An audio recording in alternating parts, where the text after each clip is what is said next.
Fala rapaziada, aqui quem tá falando é o Felipe Freitas. Fala, cara. Vamos lá. Fala galera, quem tá falando aqui é o Bezão. E esse é o canal GOAT Sports. E hoje, rapaziada, mais um episódio do GOAT na História. Esse quadro aí que vocês curtem tanto, onde a gente conta a história dos pilotos na Fórmula 1.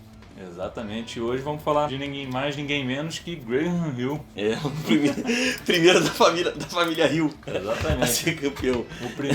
O primeiro da Fórmula 1 a ter um filho campeão. Exatamente, Que né? só foi quebrado depois com o Rosberg. Muito Em interessante. 2016, né? Cara, então vamos ficar mais por dentro aí da história do Graham Hill, um bicampeão na Fórmula 1. Norman Graham Hill, nascido em Hampstead, na Grande Londres, ali na área metropolitana de Londres, no dia 15 de fevereiro de 1929. E bom, o Graham Hill é tido como um dos maiores pilotos da Fórmula 1. Ele vem de uma leva muito boa e ele tem um marco muito impressionante que é só dele, né? Ele foi o único piloto a conseguir a tríplice coroa, que ia ganhar o GP de Mônaco, as 500 milhas de Indianápolis e as 24 horas de Le Mans. Para vocês terem noção de como é importante ter essa tríplice coroa no automobilismo, o Fernando Alonso, na época da McLaren, na época que a McLaren estava penando muito, né? Ele saiu de alguns GPs no meio da temporada para tentar conquistar essa tríplice coroa. Então, é um feito só dele, né? Pois é, ele é o único piloto na história a ter atingido esse feito, cara. Impressionante. Mas dados esses fatos, a gente vai começar na sua carreira ali da Fórmula 1 em 1958, onde ele estreou pela equipe Lotus. Não foi um começo assim tão brilhante como a gente vê de outros pilotos, né? Ele não pontuou nessa temporada, a melhor posição que ele conseguiu ficar em uma corrida foi o 6º lugar. Em 58 quem ganhou foi o Mike Hawthorne e ele não conseguiu desempenhar muito bem, né? Era um estreante ainda, né? Tinha muita coisa ainda para aprender.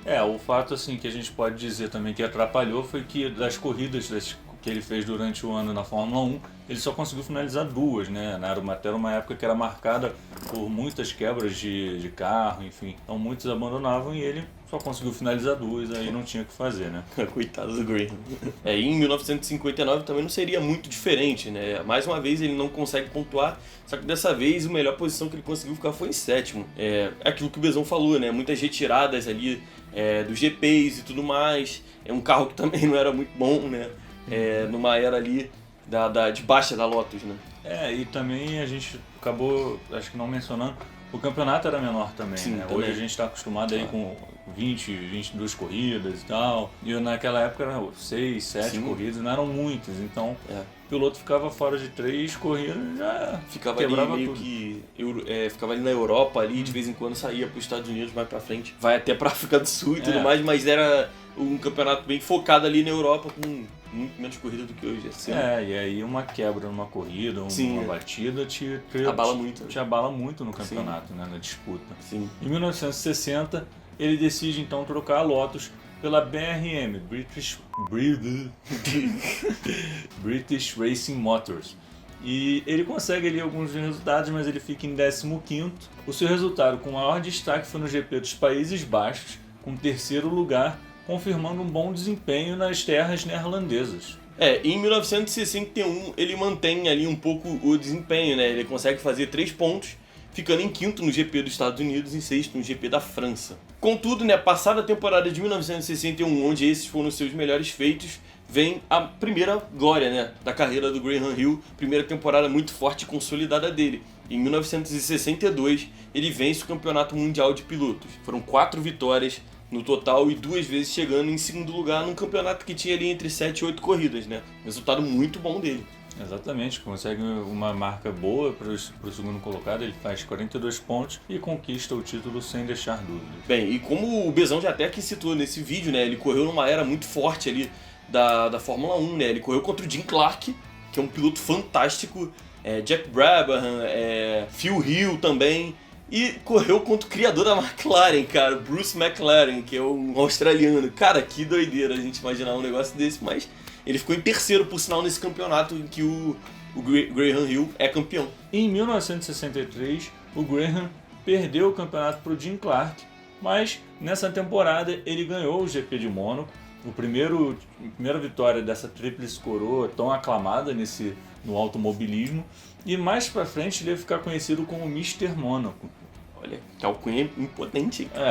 Cara, você ser conhecido com esse apelido, Mr. Monaco, não é pra poucos não, cara. Não é pra muitos não. E só pra vocês terem mais ou menos uma ideia, porque, tipo, hoje talvez os jovens não tenham tanta ideia do tamanho do que é o GP de Mônaco, né? O problema que é, por exemplo, ele está fora de uma temporada da Fórmula 1, justifica-se justamente nisso aí, cara. A tríplice coroa, talvez, tipo, a alcunha mais importante do automobilismo, tem lá o GP de Mônaco. Não é ser campeão da Fórmula 1, não. É ganhar em Mônaco.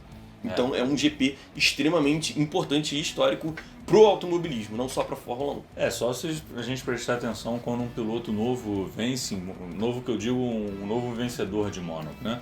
É só a gente ver como é que são feitas as notícias e tal, Mônaco tem um novo rei, Mônaco... Então assim, é muito importante, ele representa muito pra Fórmula 1. Acho que talvez seja uma das grandes imagens da Fórmula 1, que é o GP de Mônaco. Gosta a gente ou não, né? O videogame é chato de correr. Nossa senhora, que eu bato naquele videogame é brincadeira. Mas ele é muito emblemático, é muito importante para a Fórmula 1 e tá aí, né? Sempre fazendo ponta nas carreiras dos pilotos. Seguindo para a carreira dele, em 1964 ele repetiria a dose, então, dessa vez. Foi vice-campeão de novo. Dessa vez um tanto quanto cruel, né? Ele perdeu pro John Surtees por um ponto, cara. E, tipo, foi um campeonato muito apertado, poderia ter tido melhor sorte ali, porque essa é a melhor época da carreira dele ali na Fórmula 1. Contudo, ele perdeu o campeonato. Uma pena, poderia ter sido um tri, não foi. E repetiu a dose do ano seguinte. Mas pelo menos ele ganhou o Mônaco pela segunda vez, né? Tava aí, fazendo o caminho para se tornar o Mr. Mônaco. Exatamente, então não perca a conta aí não. Segunda vitória dele em Mônaco na carreira. Em 1965 ele mais uma vez fica em segundo lugar. Eu acho que esse cara é vascaíno, já tá correndo com a camisa do Vasco. Tamo junto, Graham. Alguém deve ter dado uma camisa, botou uma bandeira, alguma coisa tá acontecendo com ele. Mas ele também perdeu pro Jim Clark novamente, então não foi uma derrota, digamos, ruim, né? Perdeu pro gênio, né? Mas, ao mesmo tempo, ele chegou na terceira vitória em Mônaco. 3 seguidas. Seguidas, impressionante. Cara, realmente, é uma dominância ali em Mônaco. Mônaco é uma pista extremamente difícil de correr também na vida real, né? A gente falou do videogame, mas ela na vida real também é muito complicada. E ele veio, 3 vitórias seguidas ali em Mônaco, aquele carro que era impossível de controlar, né? Eu tava pensando nisso agora. Eu quero ver até uma corrida dessas aí em Mônaco com esses carros. Cara, como é que deveria ser? Deveria ser uma coisa de maluco. A doideira, cara. Mas enfim, né? Terceira vitória seguida. Exatamente. Em 1966, ele não teve um desempenho igual às últimas 4 temporadas, né? Onde ele ganha um campeonato e fica 3 em segundo. E fica em quinto na Fórmula 1. Porém, é um ano onde ele completa o segundo elo da Tríplice Coroa. Ele vence as 500 milhas de Indianápolis. Pra quem não sabe, é uma corrida que acontece nos Estados Unidos, né? E ele viaja para os Estados Unidos, vence a corrida e, em segundo lugar, adivinha quem tava, Bezão? Quem? Jim Clark.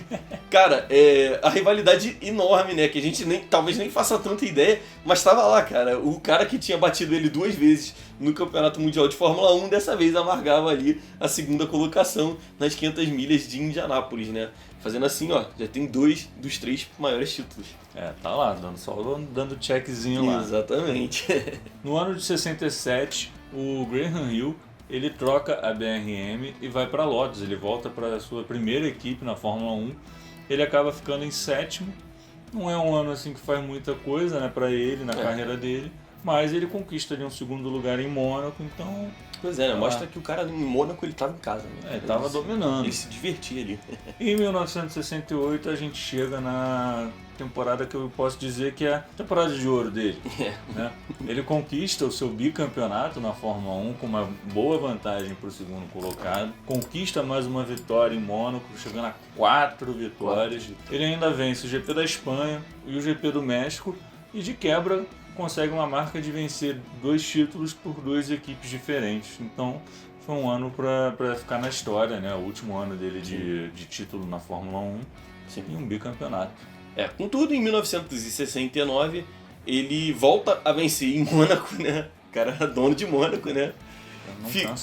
Foi a 5ª vitória dele em Mônaco, né? Um resultado expressivo demais. Contudo, não é a melhor temporada dele de novo. Ele termina em sétimo, né, sendo o maior feito ali daquele ano, a quinta vitória dele em Mônaco. É um feito não é nada pequeno, mas realmente para quem está na Fórmula 1, você sair de primeiro para sétimo é uma queda muito grande. Exatamente. Bom, aí a gente chega para 3 temporadas ali que não foram grandes coisas para ele na Fórmula 1, que foram as temporadas 70, 71 e 72.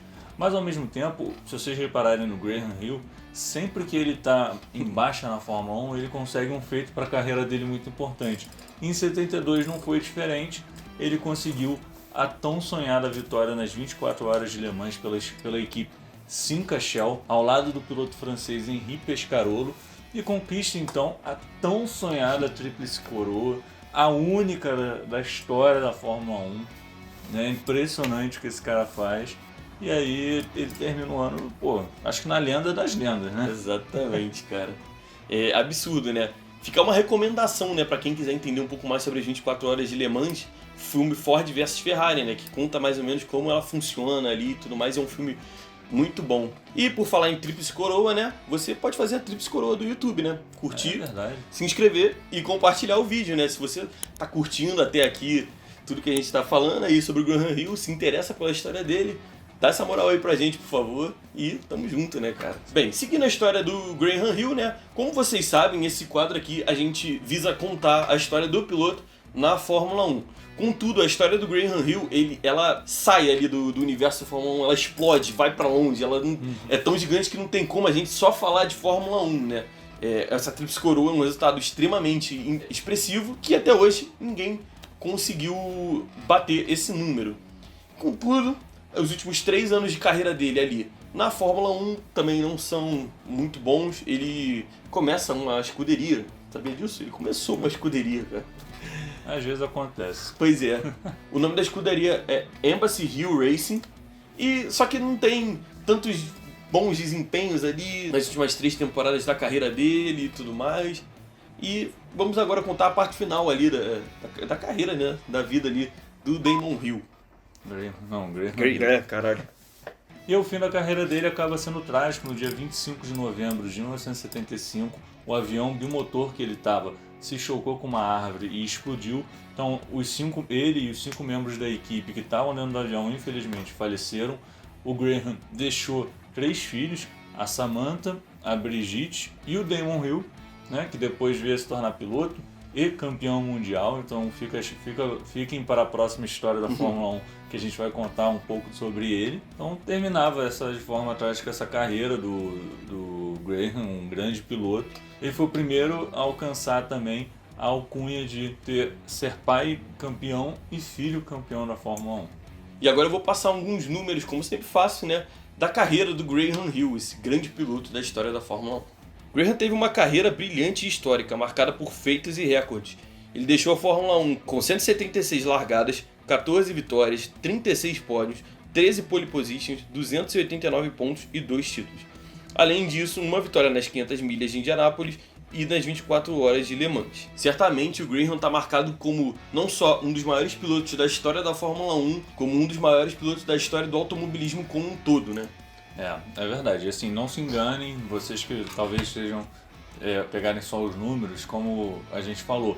As temporadas na Fórmula 1 anteriormente eram com menos corridas, né? Então eram bem diferentes do que é hoje. Os carros quebravam mais, né? Enfim, tinham muitos outros fatores.